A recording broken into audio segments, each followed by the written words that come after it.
Hallo Freunde. Oh, das ist irgendwie... Nee, das machen wir so. Nochmal. Hallo Freunde. Oh, Julian. Hello again, ihr Lieben, und herzlich willkommen zu einem neuen Video. Es ist Freitagabend. Wir haben gerade unsere Sachen gepackt, denn morgen geht es auf Motorradtour mal wieder. Eine Nacht mit dem Zelt und den Motorrädern nach Belgien. Doch wir bleiben nicht zu zweit, sondern sind unterwegs mit einem Freund. Ja, dafür haben wir jetzt gerade gepackt und ich muss dazu sagen, es soll eigentlich komplett irgendwie regnen. Das Wetter ist richtig scheiße dieses Wochenende mal wieder. Aber wir haben uns verabredet, also da gibt es jetzt nichts mehr zu schieben. Das ist safe und es gibt ja kein schlechtes Wetter, es gibt nur schlechte Kleidung. Das stimmt nicht.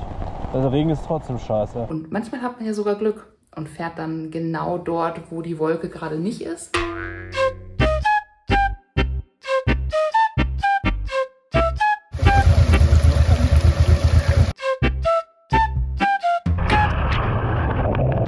Jetzt werden wir schlafen und morgen früh geht es dann los. Ich freue mich. Ich wünsche euch ganz viel Spaß beim Zugucken. Gute Nacht. Good morning in the morning. It's the next day, Saturday. Wir fahren jetzt erstmal nach Eupen. Dort treffen wir uns mit dem besagten Gast dieses Videos.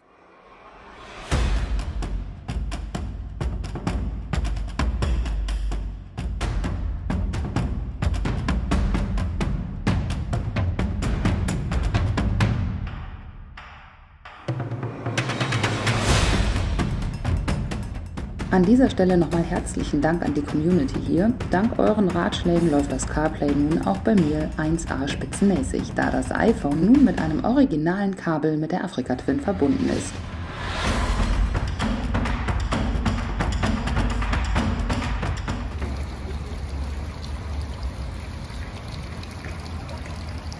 So, wir sind am Treffpunkt angekommen und wer hätte es gedacht, wir sind einfach tatsächlich trocken geblieben. Wir sind auf jeden Fall gut durchgekommen und es gibt noch eine Neuigkeit, Freunde, weil unterm letzten Video, wo ich mit der neuen Afrika Twin unterwegs war, habt ihr fleißig kommentiert, was Namensideen betrifft. CRF, Äffchen, Rhodey, Wheelie, Gudrun, Alkahina, Princess, Peaks, Biene, Newbie, Blaue Elise, Miss Africa, Afrikani, New Queenie, Caro Twin, Queenie umstürzbar 2, Sister of Queenie, Caroline, Gloria, Sepp, Aponi, wie Schmetterling, Lady Di, Emma, Beauty, Belle, Ruth. Und ein Name kam am allermeisten vor. Und zwar der Name Tweenie. Und das wird also nun ihr neuer Name sein. Ab jetzt heißt dieses Motorrad Tweenie. Ich werde sie noch taufen. Ich werde sie noch taufen, Freunde. Gleich mit dem Kaffee. Warte.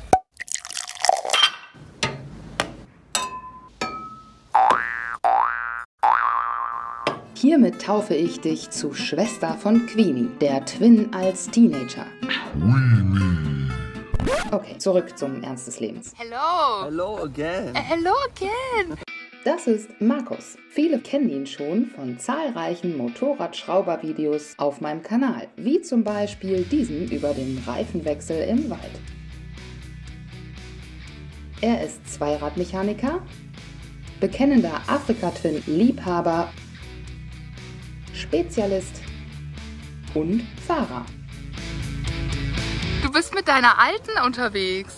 Ja, die neue Tausender, die hat jetzt 15.000 runter seit der letzten Inspektion. Die Woche sind ein paar Streicheleinheiten und das gute Schätzchen habe ich ja noch. Von daher. Wie viele Kilometer hat die jetzt eigentlich schon gefahren? Also mindestens 208.000. Da war auch zweimal irgendwie die Tachowelle kaputt und von daher ein bisschen was fehlt. Also gut 200.000 sind jetzt drauf.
Mal tanken hier in Belgien, nachdem der Tank dann auch leer war. Immer wieder fragen Leute, mit welcher Karte tankst du oder bezahlst du beim Tanken? Das ging jetzt hier ganz normal mit einer EC-Karte. Also da braucht ihr nichts Specialmäßiges, einfach eine EC-Karte und das ist ganz einfach hier. Dann begeben wir uns auf die Spuren, auf denen viele Reisende aus der ganzen Welt einmal im Jahr mit ihrem Motorrad die Stollen wetzen und Abenteuerlust teilen.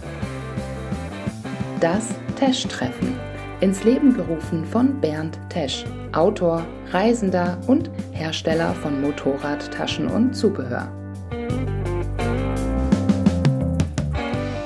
Huch, Wanderer, die gucken leicht verdutzt. Motorradfahrer haben sie hier wohl kaum erwartet. Nett lächeln und immer weiter dem Spaß folgen.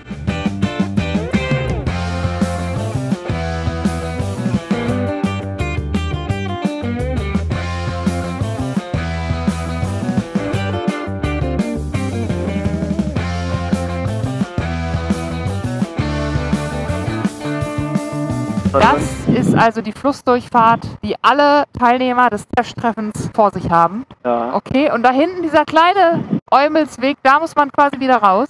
Gegenüber und dann geht's links rum, den Fluss hoch, da oben ist das Ach, Wiese. da, okay. Okay, hau mal rein.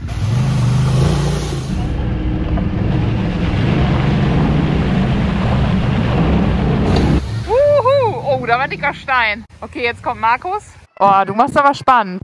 Manchmal sehr dicke Brocken, die kann man treffen.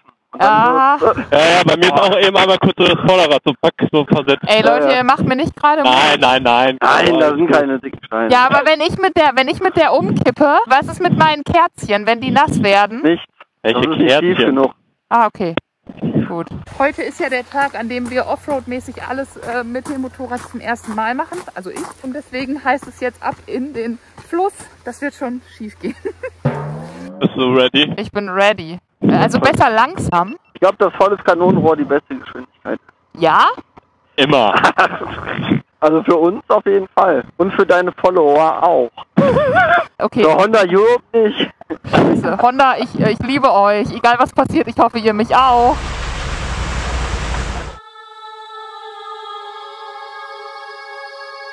Einfach drauf bleiben.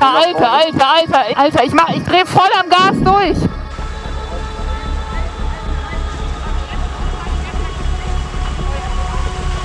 Ja, die ganze Zeit. Der hat gar nichts gemacht. Krass. Das ist aber Traktionskontrolle. Scheiße, das muss man vorher ausmachen, ne? Ja, aber hat ja gut auch trotzdem. Ja, aber der hat nicht. Ich habe voll Gas durchgedrückt und der hat gar nichts gemacht. Okay, cool.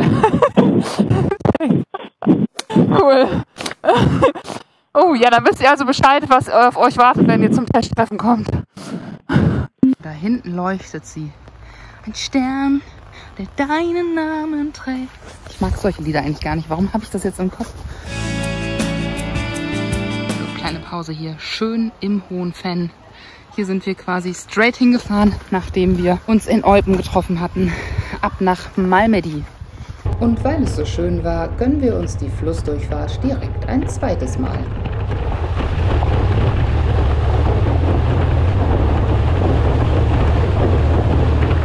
Probieren jetzt mal was Neues. Wir haben jetzt hier eine 360 Insta Cam Startmontur vorne dran.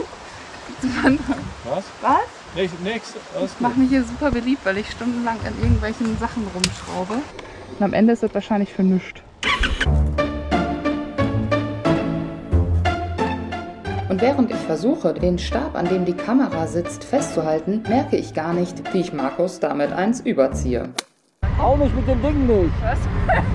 Hast du bist auf. Hörst du mich? Warum hört mich denn niemand? Ja, wir kämpfen hier und da mit der Konnektivität der 3 Kommunikationssysteme. Ich höre dich nicht. Ja. Was soll's. Die Laune ist trotzdem gut. Wahrscheinlich sind wir vor allem erleichtert, dass unsere Zündkerzen die Flussdurchfahrt überlebt haben.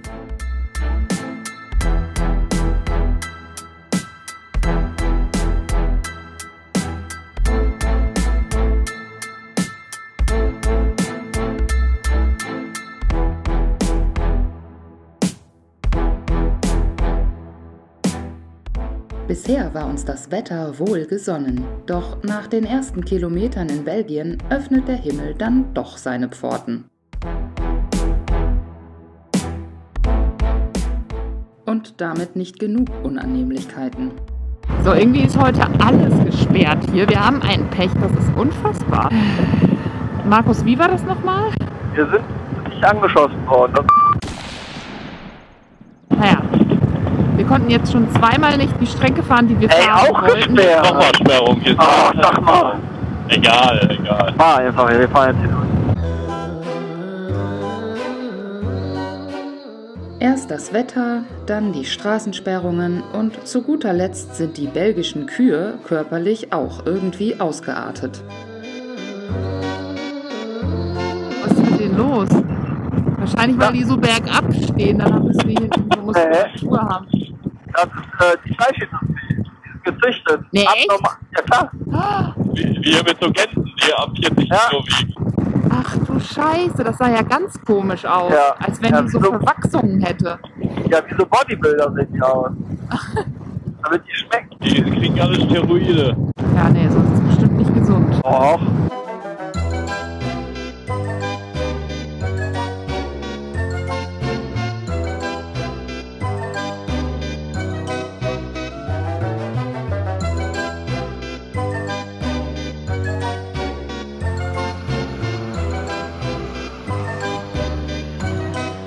Typisch, ne? Da ist es irgendwie 3 Wochen heiß und trocken und dann ein Tag Regen und an dem Tag fahren wir. Letztes Mal auch schon mit der Eifel. Ja.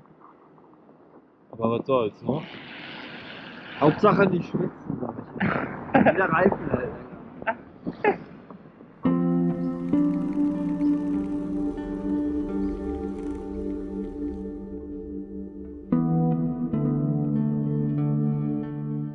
In Belgien finden sich übrigens viele solcher Denkmäler, die an die Kriege und das Leid der Bevölkerung erinnern.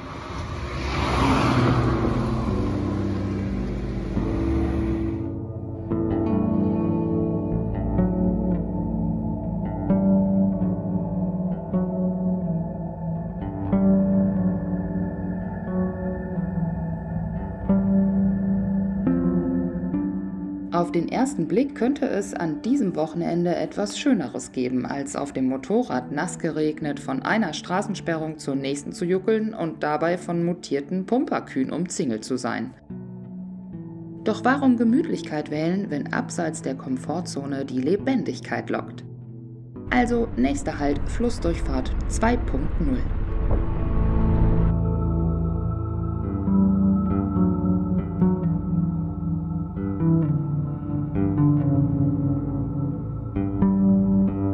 Recording. Okay. Oh, das ist wirklich tief. Das sind wir sowieso schon. Alter, das wäre aber krass, ne? Hier. Du musst diese Stelle durch. Da muss man richtig durchflügen, ne? Ja. Ach, ich glaube, das geht, aber ich glaube, hier drunter ist halt so, ne? Ja, wo geht's denn da weit? Dann ist es einfach eben so ein kurzes Verbindungsstück. Ja, klar, das ist nur aus Quatsch. Natürlich, wie sich das gehört. Man kennt es. Markus wagt es in den tiefen Fluss. Oder laufe ich doch besser einmal durch? Hier einmal rein. Ich gehe da lieber einmal rein. Ein Wenn der jetzt eine Kante ist, liegt sowieso gleich auf dem Bad. Jetzt Echt? keine Kante. Ja, das geht. Ich bin mir sicher. Die Kante kommt noch einen Meter weiter vorne. Ey, das ist eine Route von dieser Motorradfahrerseite, ne? Das war nicht Motorradabenteuer. Die Fußertastung hat ergeben, der Fluss dürfte fahrbar sein. Markus wagt es als erster. Fluss. Das ist Boah, das war schon cool, wenn er so tief ist, ne? Und drehen. Markus will nochmal. Okay, aber jemand muss auch da sein, um zu helfen. Ich bin das, ja. Okay. Jetzt hast du. Aber ich habe mich hier gerade ein bisschen festgebuttert im Schmier. Das ist gar nicht so einfach hier zu drehen. Soll ich dir mal helfen? Nein, es geht. Ich hänge mit den Füßen in dem Brennnesseln fest. Jetzt habe ich's.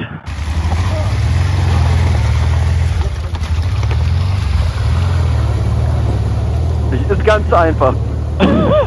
Ehrlich, wirst du erzählen. Nur tief. Ja. Das ist reine Kopfsache. Nur meine Klamotten sind nass. Das kann nicht sein. Das war aber trockenes Wasser. Nee, vor allem wegen Traktion bei mir habe ich ein bisschen Angst. Okay, mal gucken, wie das jetzt hier funktioniert. Wow! Wow, das geht ja über meine Stiefel.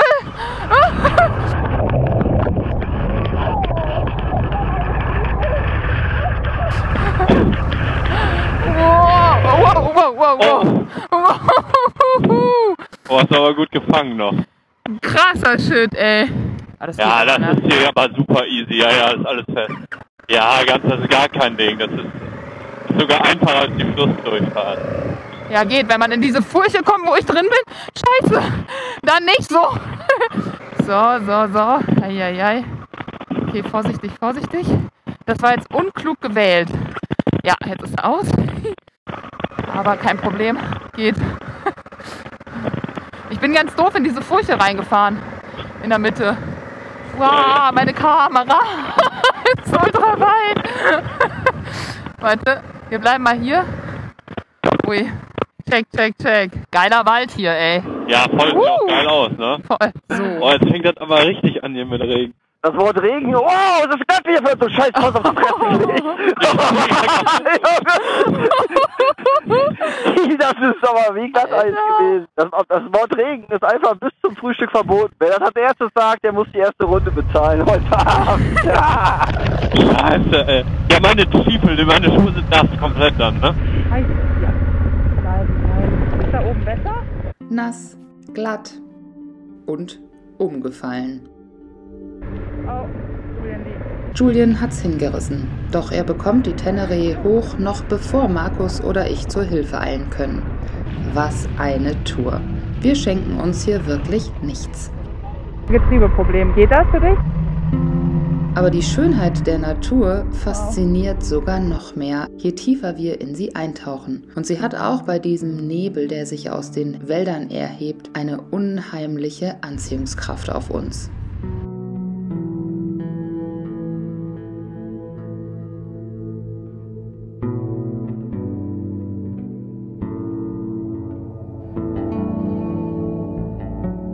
Kaum sind die ersten kleinen Abenteuer dieser Tour erfolgreich gemeistert, passiert schon der nächste Schenkelklopfer.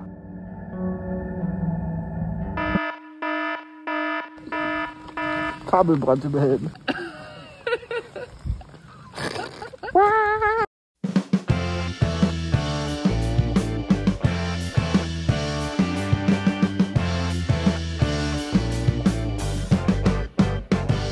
Wer weiß, vielleicht bewahrt uns der Regen ja auch vor Schlimmerem, wie zum Beispiel dem zu schnell fahren und eine hohe Strafe dafür zahlen zu müssen, wie es Markus schon mal musste. 180 € für 10 km/h zu viel? Das ist schon, war voll strange. also dass das jetzt so Richtung 100 geht, hätte ich mir vielleicht vorstellen können, aber das ist auf jeden Fall mächtig. Ja, von daher...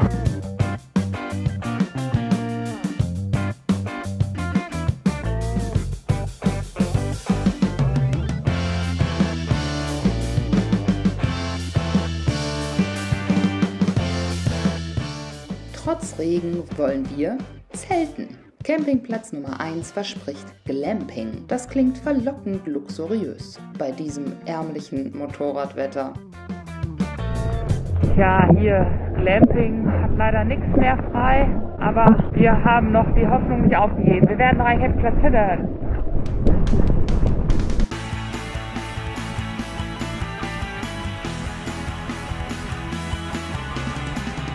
So, angekommen in Durbuy. Upsala. Also es riecht sehr, sehr gut. Und es gibt jetzt noch einen zweiten Campingplatz.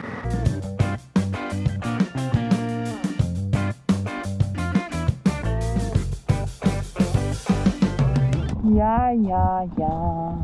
Leute, jetzt wo wir hier aufbauen, regnet es noch mehr als vorher. Aber wir haben jetzt zum Glück noch einen Regenschirm. Habe ich alles noch hinten drin gehabt im Koffer. Das hilft gerade ein bisschen.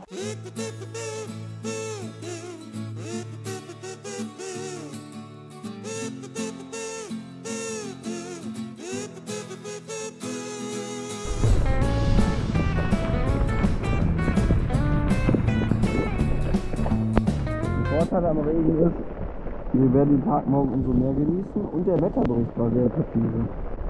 Bevor es hätte nicht geregnet. Ja, wie ärgerlich. Ich habe mich sehr geärgert über den schlechten Wetterbericht.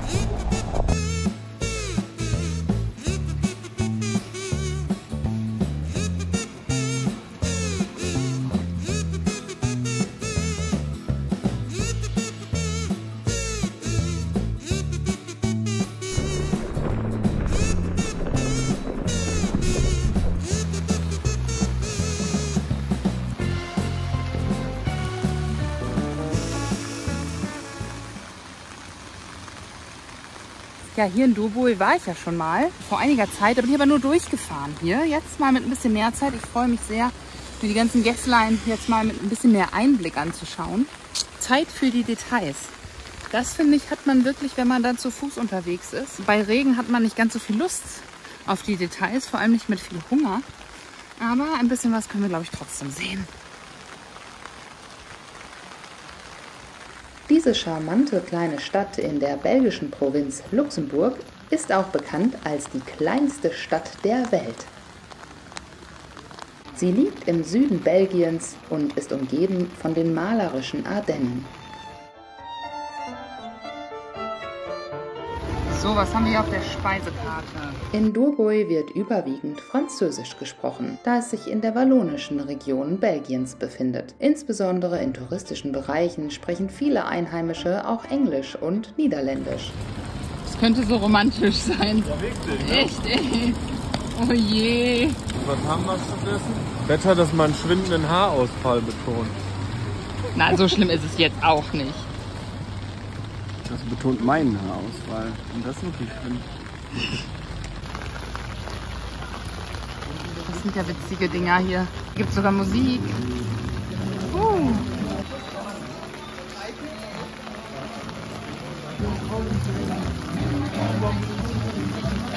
Ist aber auch ein bisschen unheimlich hier. Die Geschichte Dobojs reicht bis ins Mittelalter zurück und beschert uns Touristen zahlreiche historische Gebäude, die das teils mittelalterliche Bild bewahren, wie zum Beispiel die Überreste einer alten Burg. Und einen Sunriser zu uns nehmen. Ja. Wir haben doch tatsächlich noch einen Tisch gekriegt. War gar nicht mal so sicher, dass wir einen kriegen. In einem anderen Restaurant war schon alles voll, wenn man nicht reserviert hatte im Voraus.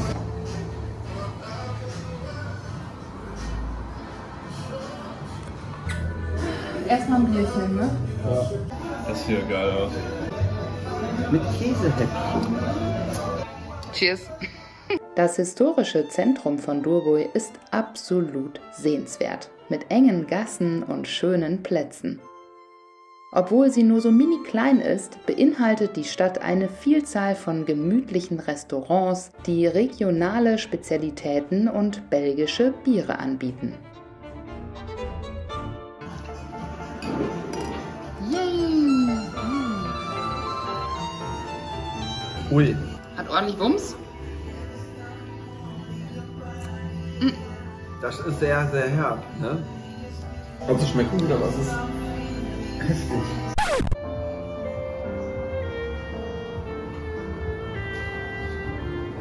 Du meinst, der Balkon bricht ab?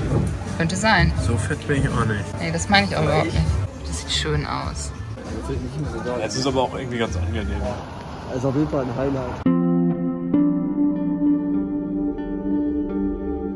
So Leute, ich baue jetzt hier bei Dunkelheit noch eben die Luftmatratzen und unser Nachtbett auf. Sieht jetzt, glaube ich, ganz gruselig aus, die Aufnahme. Aber damit verabschiede ich mich für heute. Hoffentlich regnet es morgen nicht mehr so viel.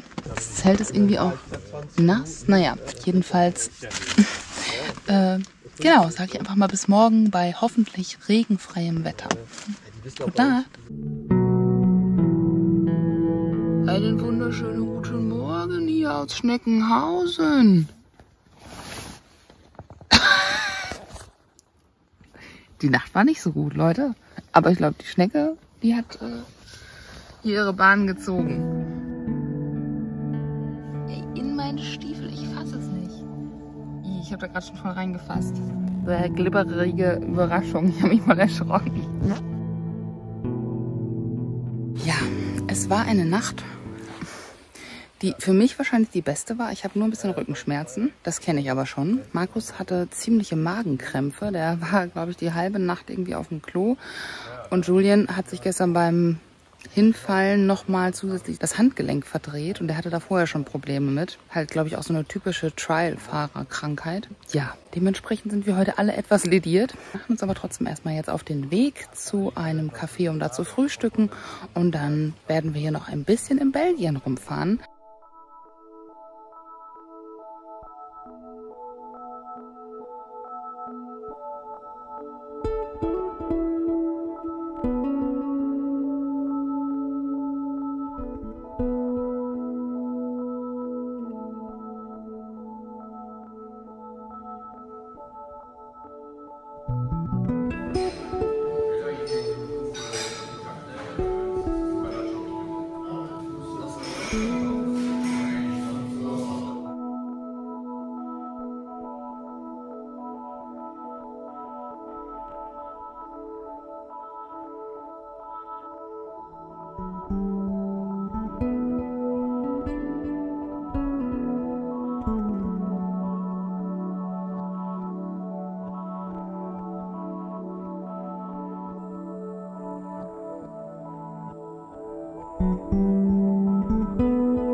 Die Schlechtwetterfront von gestern ist am frühen Morgen tatsächlich verzogen. Erst verdampft die Feuchtigkeit noch aus den Wäldern und zieht neblige Schwaden mit sich. Mit zunehmender Stunde trauen sich dann immer mehr blaue Felder am Himmel und Sonnenstrahlen heraus.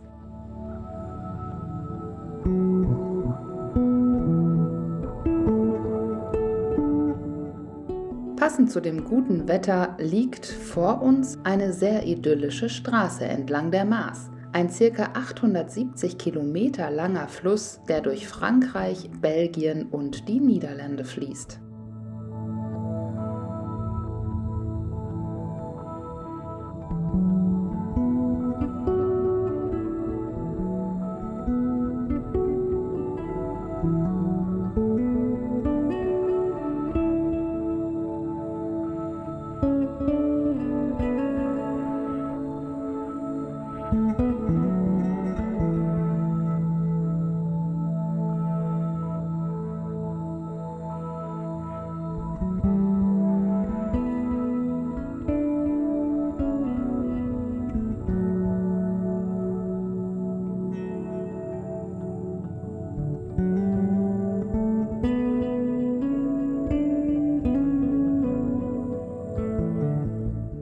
Als wir dem Flussverlauf folgen, führt er uns nach Dinant, eine malerische Stadt, die vor allem bekannt ist für eine Burg, die mit einer Seilbahn erreichbar ist, und der Stiftskirche Notre Dame, die hier prunkvoll emporragt.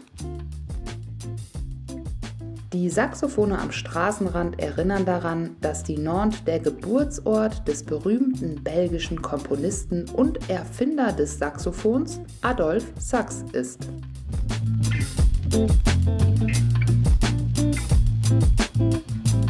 Echt was los, touristisch sehr überlaufen, sag ich jetzt mal. Aber ich glaube, das ist trotzdem ein ganz netter Ort, um da mal hinzufahren für ein Wochenende, ne? Auf jeden Fall, also es da direkt am Wasser liegt. Ja. Auch wenn es touristisch überlaufen ist wahrscheinlich, aber schön ist es trotzdem. So hat diese Tour ja echt nochmal eine ganz schöne Abwechslung reingekriegt. Jetzt mit diesem am Wasser, auch in ziemlichen Höhen, ne? Und davor waren ja diese Wälder, ja, wo wir so gefahren sind. Sogar in Frankreich waren wir ja kurz.